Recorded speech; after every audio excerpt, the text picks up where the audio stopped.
promises I've broken, all the times I've let you down. You forgot them, but still I hold on to the pain that makes me drown. But now I'm ready to let it go, to give it away. Take it all, 'cause I can't take it any longer. All I have, I can't make it on my own. Take the first, take the last, take the good and take the rest. Here I am, all I have, take it all.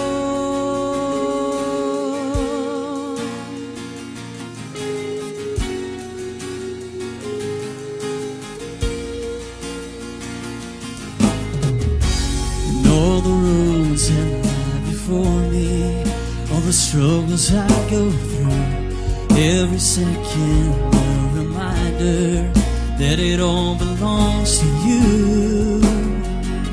And now I'm ready to let it go, to give it away. Take it all, 'cause I can't take it any longer. All I have, I can't make it on my own. Take the first, take the last, take the good and take the rest. Here I am, all I have, take it all. Ever since I died to myself, you gave a better life to me. I give you my finest moments, I give you the last breath I breathe. Take it all, 'cause I can't take it any longer. All I have, I can't make it on my own. Oh, take the first, take the last, take the good and take the rest. Oh, take it all, I can't take it any longer. All I have, I can't make it on my own. Take the first, take the last, take the good and take the rest. Here I am, all I have, take it all. Here I am, all I have, take it all. Take my life and let it be consecrated, Lord, for thee. Father God, we come before you this evening, Lord, eager to hear from you. We have heard from the world and our culture all week. And we are inundated with its message to live for ourselves, to do what feels good, and what used to be a radical idea when I was a young man, when I was a little boy, has now become the norm in our society. And we see that this is not a new thing. That even with your children, your chosen ones in Israel, after you have blessed them incredibly, they decided each man to do what was right to himself, to live by situation to situation and not with a baseline of truth. So I just pray, Lord, today that as we are reminded that your truth triumphs and should take priority in our lives over what we feel and what we think. Not because, Lord, you want to keep us from enjoying life, but quite the opposite, Lord. You have given us your truth so that we can enjoy life to the fullest and live lives of fulfillment and priority.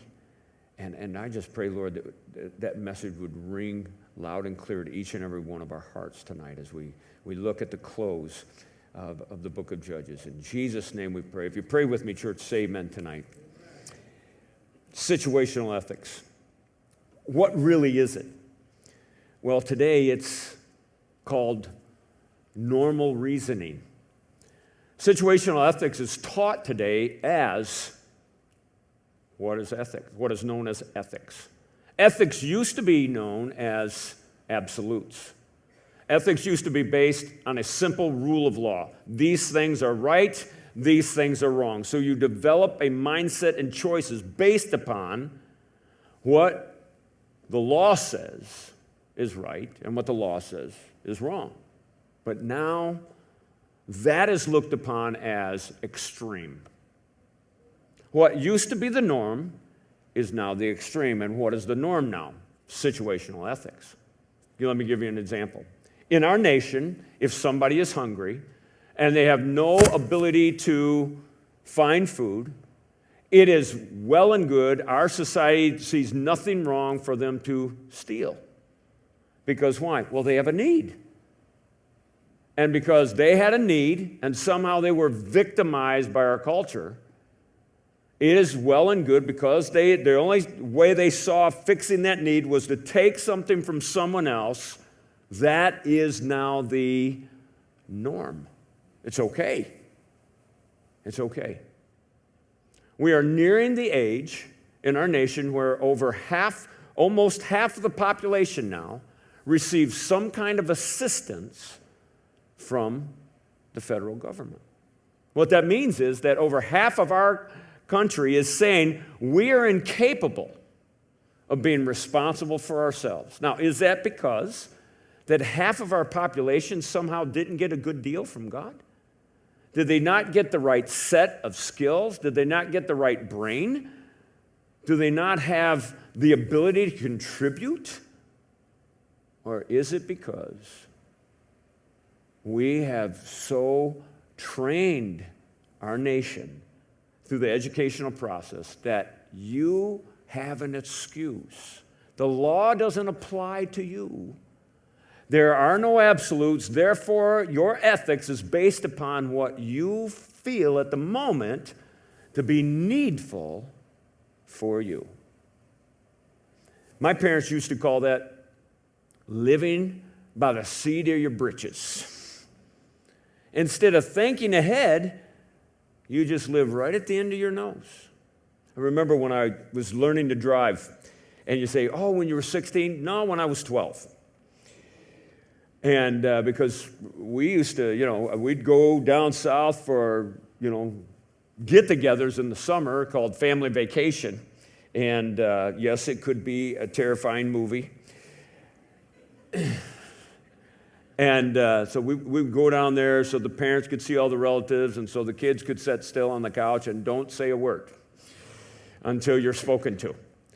And some of you are looking at it like, really? Oh, yeah, that's the way it was. You sit still, you don't say a word until you're spoken to, and then you can talk. Now, you can go outside and run all around the farm, just don't let the animals hurt you. And being a city boy, I ended up letting the animals hurt me because I did not know how to deal with animals. We'd go down south all the time. And when I say all the time, about once a year. And I would usually get in difficult situations down there because why? I didn't understand the rules of a farm. I didn't understand that. So one time, I wanted, I was right at that stage where, I was watching Bonanza. Oh, yeah. And every kid wanted to be Little Joe because Little Joe was the coolest guy. Other than Tarzan, Little Joe was maybe like right there next to God.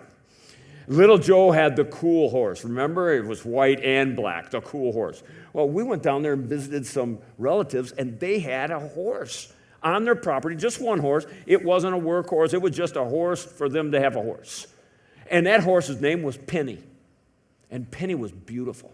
And so I was just enthralled with Penny. I was like, man, Penny. I had my little cut-off jean shorts, white T-shirt, cowboy hats, and what was I wearing? Cowboy boots. Why? Because you got a pair of cowboy boots every Christmas and you wore them out during the year. Yes, you wore them in the summer. And you wore cowboy boots and you wore them until my parents couldn't stand the stink of them anymore, and then basically it was time for Christmas again.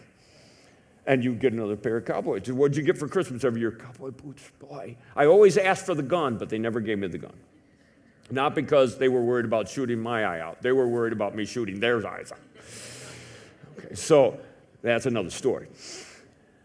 So I'm down there, and so the people we were staying with, he was like, hey, you want to, he's city slicker, and they very clearly it was city slicker. You want to learn how to take care of, oh, yes. And so he took me into the barn where the horse was, and here's what you do. And he showed me how to feed the horse and not be afraid of their lips. Their lips are kind of scary, because they can like grab things with their lips, and they make noises with it, and they have teeth about that big. And so that was, and I got over that, and, giving them the straw, and he's, you don't have to hand feed them, just put it in there, and they know how to do with it. He showed me how to clean the area, the stable that they were in, which was not so fun. And to clean that, and then he said, now here's what they really love. They love to be brushed. And so he said, these are the brushes that you use. And he got this brush out, and there was one brush for the mane, and the other brush and you just brush with the direction of the hairs on his body, and he will really like that. And then, so he showed me, and the brush had a little strap over the hand. You just put it on your hand, and you brush the horse, and you do it all over. He said, now be careful when you get near, just basically, you're young, stay away from his leg, just do his neck, and go down his neck to his body. That'll keep you busy for a couple hours. Now I'm doing it, and boy, Penny's just loving me. And she's sitting there, and she's, every once in a while, stumbling, doing all that and making these voices that kind of scare me a little bit. You're amazed I can do that horse thing, aren't you? I'm really good at horsing. And so I do the horse thing, and when you're rubbing it, their muscles just like, they ripple. They ripple. It's amazing. They're just amazing creatures. I was just like, man, I'm really doing it. I'm rubbing this horse. And Penny's like nudging me with her head, and she's like into it. I'm like, we're bonding. And it's this giant creature. And I'm bonding with Penny, and I'm like having a bonanza moment. And I'm all doing this and working under her neck, and she's nudging me with her head, and then all of a sudden she reaches up and bites me right there. And it hurt. And I screamed like the 8-year-old, the 10-year-old that I was, dropped that thing, running out. I thought I was dying because I was bleeding through my shirt, thinking that this animal hated me. Literally hated me. Go running into the house, and the guy, by the time I get to the house, they're running out because I'm sounding like I'm dying.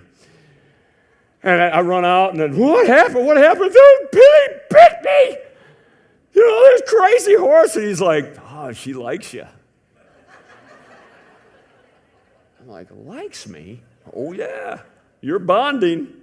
Penny likes you, because that's what horses do. Now, in that situation, her biting me was good for horses. Didn't feel so good for me. Okay? Traumatized me to quite say, did you get back in there? Yeah. Kind of from a distance. Because why? I'm like, I didn't like Penny's kind of love. Okay? And so I was kind of afraid. What is that? That's a good description of situational ethics. It's good for Penny. It wasn't good for me. Why? Because she only saw things through the lens of a horse. And that little love nip that she did for me, that little love bite, for another horse, it would be nothing. For me, it drew blood. Traumatized me as a kid. But think about this. If we just walk around doing what we think is right, where does that lead? How messy can life get? Well, we see how messy it can get in the story. In Judges 21, we see that in the nation of Israel, that there is an absolute absence of strong leadership. There is a lack of spiritual discernment. No one's observing the Mosaic law. Remember, before they went in the land, they stopped at Mount Sinai, and God did that whole earthquake and the cloud, and called Moses and Aaron up on the mountain and said, listen, I'm giving you this law so you can, once you get in the land, you can be different than everybody else. This, my truth, will make you different. This is the baseline for life. This is how I want you to do relations. This is how I want you to do your government. This is how I want you to do society. This is how I want you to worship me. He gave them everything they needed to be unique, to be God's people. And you know what? They go on the land, and this story tells us that very quickly they forgot who they were. And they just started living like everybody else at the end of their nose, just making it up as they go, and it becomes very messy. And if we do that today, just like they lost their uniqueness as God people, we can lose our uniqueness as Christians. The world looks at us and says, what's different about you? Well, we go to church on Sunday. Well, what else? Not much. Not much until we live according to a baseline of truth that isn't true because we believe it. It's true because it's from God. Let me tell you, when I learned math in school, when I started learning my numbers, and then you went from numbers to addition, subtraction to division, multiplication to division. When I learned and went through all that process, it didn't become true because I learned it. It was true outside of me. 1 + 1 = 2, whether you believe it or not. Me believing it just makes it true for me. But 1 + 1 = 2, whether no one believes it, it's still the truth. It stands by itself. And so God's truth stands by itself. When I believe it, then I get to experience the blessing of it. But if I don't believe it, that doesn't affect its truthfulness or not. It's still the truth. But when I believe it personally, it then becomes true for me. It becomes the baseline of my life, a foundation that I can make decisions off of. But they're not doing that. God gave them that baseline. They're not using it. And they're doing things like making promises, they're making vows, they're committing themselves, and that they're not doing it based upon what God wants. And so life gets pretty messy.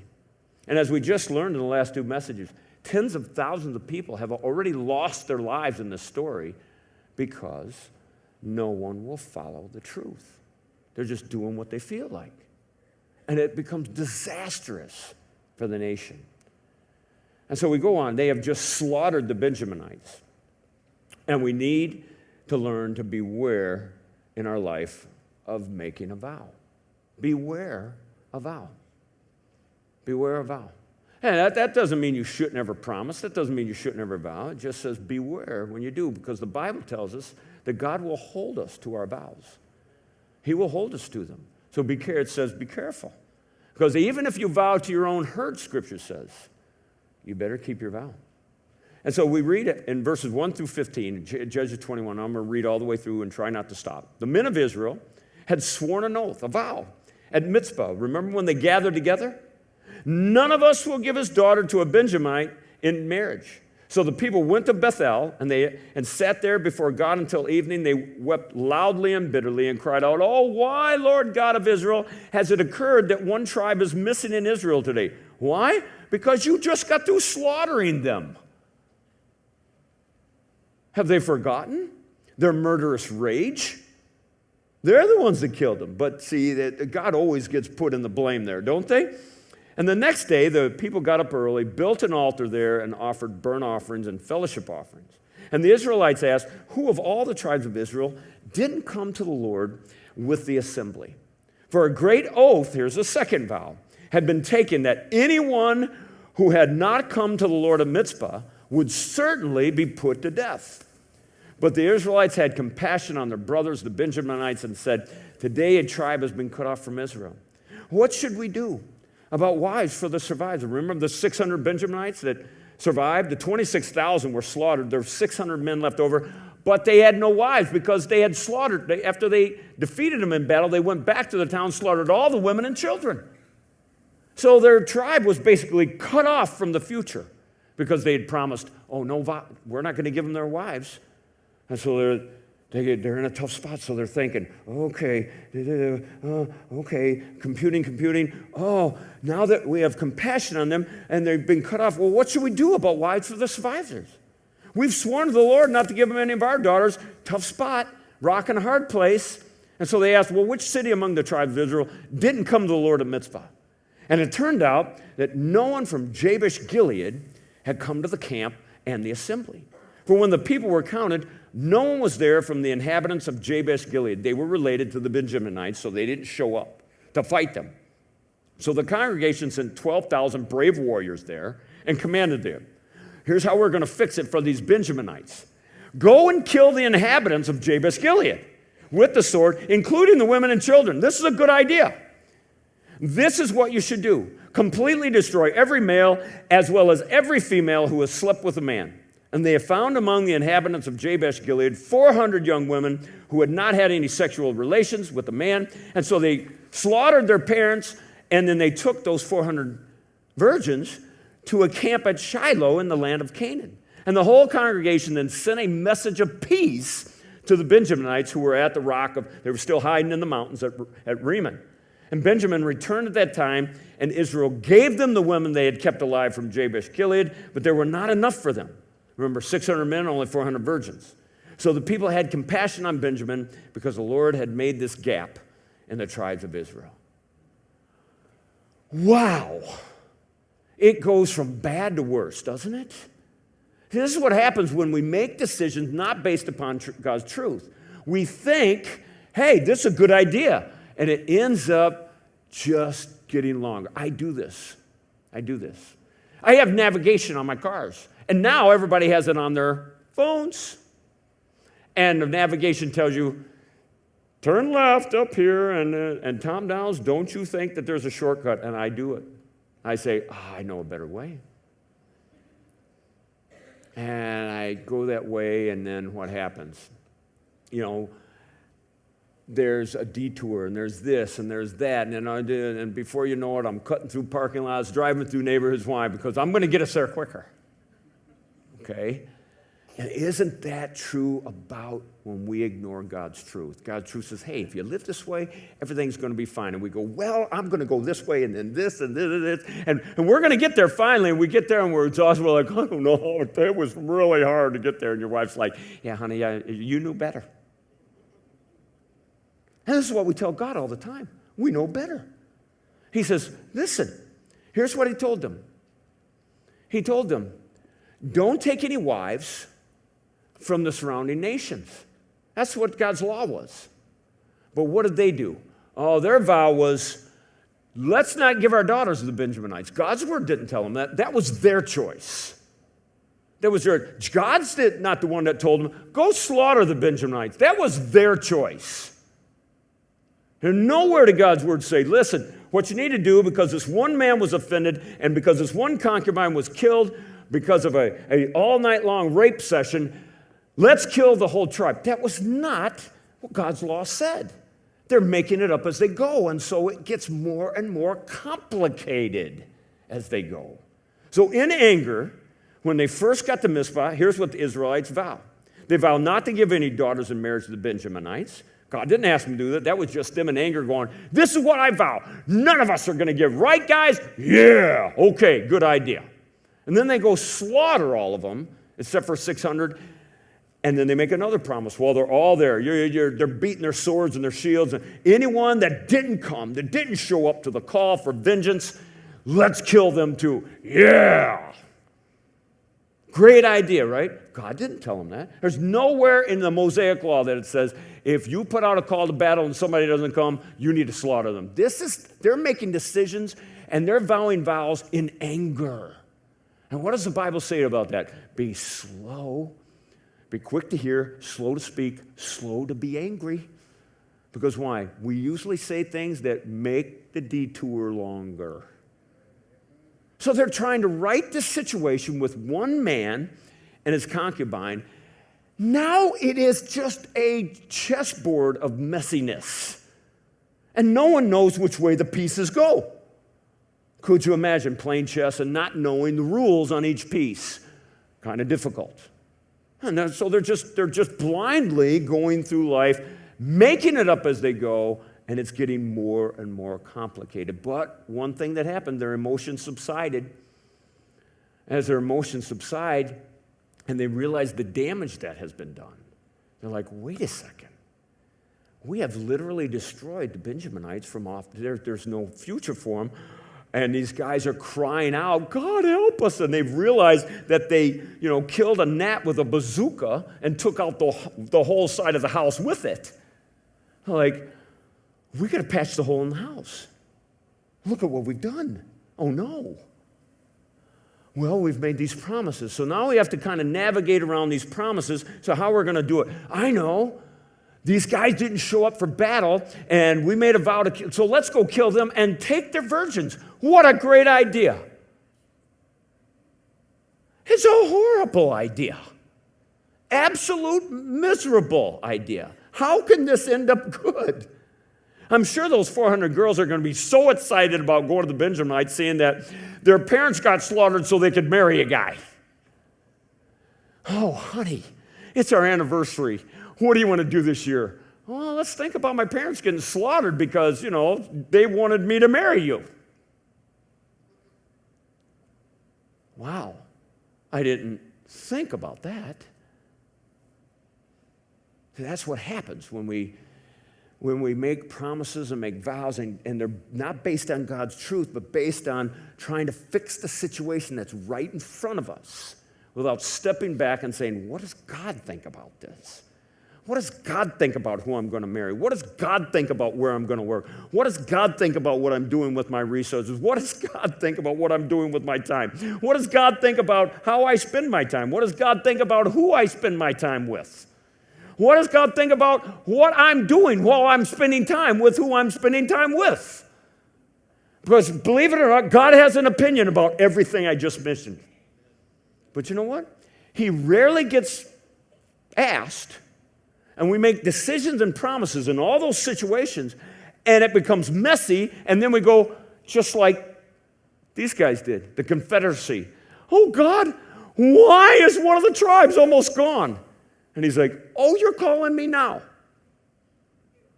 Notice when they called him and cried and whined about it, they didn't have any questions for him like, what should we do? Their mind was already working. Oh, we know what to do. Just more of the same. After all this devastation, they still haven't woken up. And so what do? Well, let's go slaughter Jabesh Gilead, the descendants of Manasseh, the grandson of Rachel, related to Benjamin. That's why they didn't come. They were asking them to fight against their relatives, and they're like, we're not coming. But the Benjaminites, they're crying out. They're saying, hey, we got nobody. Where's our heritage? And so they go and slaughter all the men and women of Jabesh Gilead, and they come with a 400 virgin peace treaty. And so the Benjaminites, at least 400 of the 600, they're like, okay, we're good. And yet no minds have been changed. Have the Benjaminites said, you know what, we shouldn't have stood with those wicked men that did that to the concubine? Have they said that? Has there been any admission of guilt? None. Have anybody on the other side said, you know what, we're sorry, we should not have slaughtered you because you wouldn't say, this was a fit of... No, it's just sweeping it under the rug and layering the difficulty. This is what situation, it's so difficult and convoluted, you don't even know which way you're looking anymore. Don't even know. And so they're like, here, take these 400 virgins. Yeah, we killed their parents, but, they'll get over it. Great, I think. The whole reason that God put them in the land was so they could have a physical and spiritual inheritance, that they could live there differently than all the surrounding nations, and they could be a witness to them that their God was the real God. Where is that in this process? It's gone, because every man's doing what they think is right. And this inheritance is utterly important. Look at verse 16. So the elders of the congregation said, well, what should we do about the wives for those who are left? Notice they are consumed about the inheritance all of a sudden. What are we going to do about the wives for those who are left, the 200, since the women of Benjamin have been destroyed? And they said, well, there must be heirs for the survivors of Benjamin so that a tribe of Israel will not be wiped out. Boy, too bad somebody didn't think about that a couple weeks earlier. But we can't give them our daughters of wives because, we promised we couldn't. We made a vow, for the Israelites had sworn, anyone who gives a wife to a Benjaminite is cursed. So they also said, well, look, there's an annual festival to the Lord in Shiloh, which is north of Bethel, east of the highway that goes up from Bethel to Shechem and south of Lebonah. And then they commanded the Benjamites, go and hide in the vineyards. And watch and see when the young women of Shiloh come out and perform the dances in the vineyards, each of you can leave the vineyards and catch a wife for yourself from the young women of Shiloh and basically kidnap her and go to the land of Benjamin. And when the fathers or brothers come to us, which they know they're going to, and protest, we will tell them, hey, show favor to them since we did not get enough wives for them in the battle. You'll understand that we just snatched your daughter. You didn't actually give the women to them, so you're not guilty of breaking the oath. And the Benjamites did this, took the number of women that they needed from the dancers they caught, and then they went back to their own inheritance, rebuilt their cities, lived in them, because everything's cool, right? And at that time, each of the Israelites returned from there to his own tribe and family like nothing had happened. Each returned from there to his own inheritance. It's all neatly tied up, right? No harm, no foul. But there's just a whole bunch of new graves in Israel. Whole bunch of new graves. No one's learned anything. No one has admitted any fault. And so it gets more convoluted. They're told to capture 200 virgins at Shiloh during a vintage harvest. This is not one of the festivals that God has. This is something that the pagans, they have adopted this from the pagans. This is not recorded in any of the Mosaic law. This is just something that, hey, when they do the dance thing for the grape harvest, go snatch the girls when they go dancing out through the vineyards. So they grab the girls, give the guys the sorry excuse. Well, we slaughtered their wives, so, what are you going to do? Your daughter's got to marry somebody. You understand, right? And they take them home, rebuild their cities like nothing happened. Like nothing happened.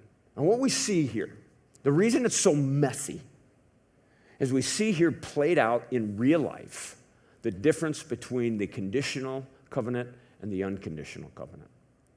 In Deuteronomy chapter 15 and Deuteronomy chapter 28.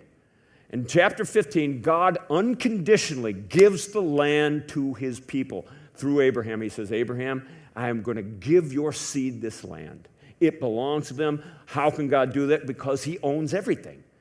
This whole world is his. It belongs to him. Amen? And he unconditionally said, this is yours. It belongs to you forever. And he does not go back on his promises. But then in Deuteronomy chapter 28, he added to that unconditional covenant a conditional covenant. And the conditional covenant was this. Now listen, when your seed goes in the land, if they obey me, if they do my laws, if they practice my will, I will bless them in that land. They will dwell in peace and safety. I will make them a great witness. But if they do not, and they forsake me, and they turn to other gods, and they lose their way, what does he say? I will curse them. He didn't take the land away. He just said, I will refuse to bless them in the land. And they might lose their inheritance temporarily.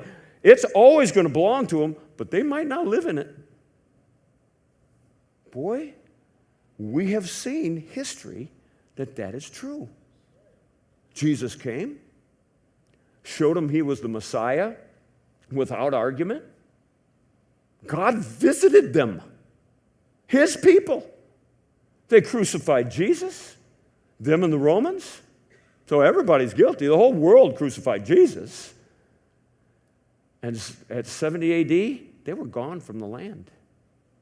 And they were gone from the land for 1,900 years. 2 millenniums. Until many of your lifetimes. Till this last century. Well, they got back in the land. Well, how did they go back in the land? Because God gave them that land. It belongs to Israel. It will forever belong to Israel. But the reason they were out of it for so many years, they refused to obey God. Now, this has direct implication for Christians. When we trust in Christ as our Savior and Lord, man, He saves us forever. And nothing can take that away. But that doesn't mean that we're going to live in God's blessing.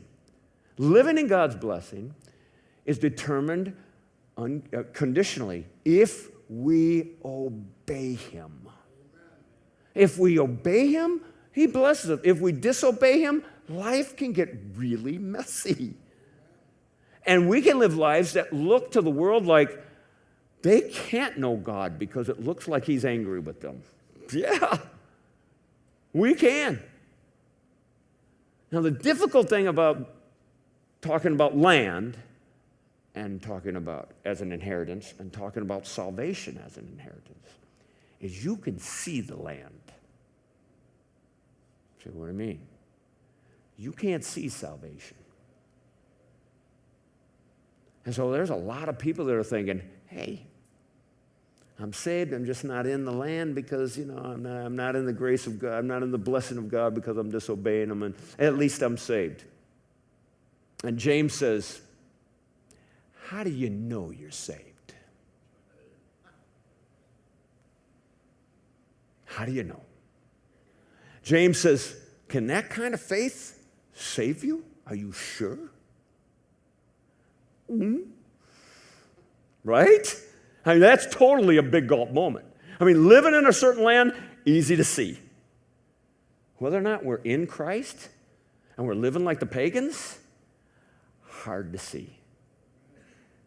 Hard to see. How do you determine that? Say, well, tell us, Pastor. I don't know how. The best thing to do is live in obedience. So you know. It's proof. A changed heart is proof. A desire to please God, that's proof that you're in. It's proof. Okay? And the book of Judges closes with this verse. In those days, that meaning for 400 years, there was no king in Israel, and everyone did whatever he wanted.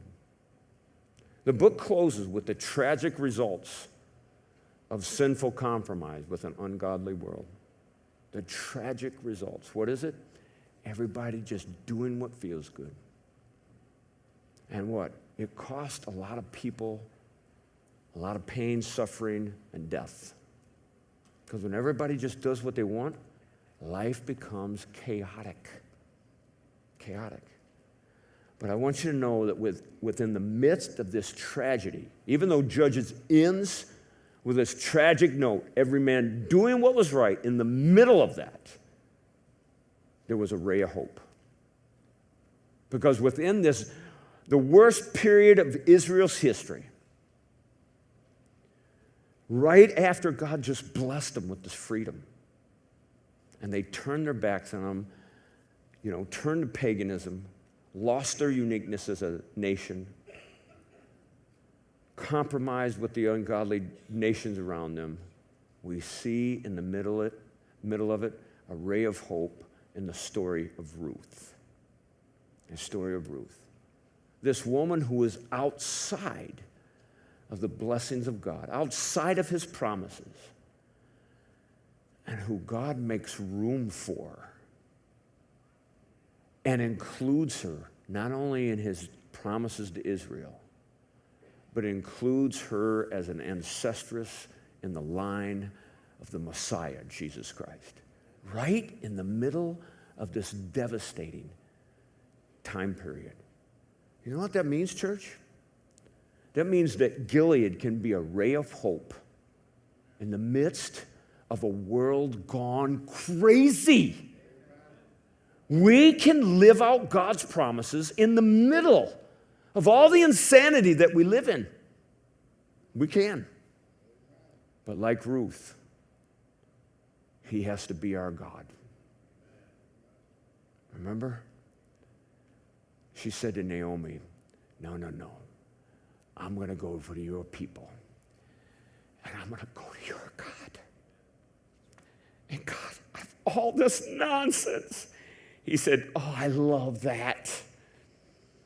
And he writes the story of the Messiah, the one who's going to come and set all this craziness straight through the life of someone outside that he brings in by grace. What a wonderful thing. And we're going to begin that Sunday. Aren't you excited? I am.